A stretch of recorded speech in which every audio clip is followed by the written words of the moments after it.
person who play it, which is your children. The very first benefit is to teach the children to wait and take turns to play this game. This game can be played up until 4%.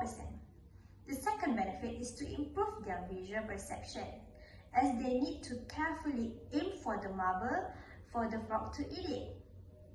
The third one is to increase their hand manipulation skills, especially at the wrist area.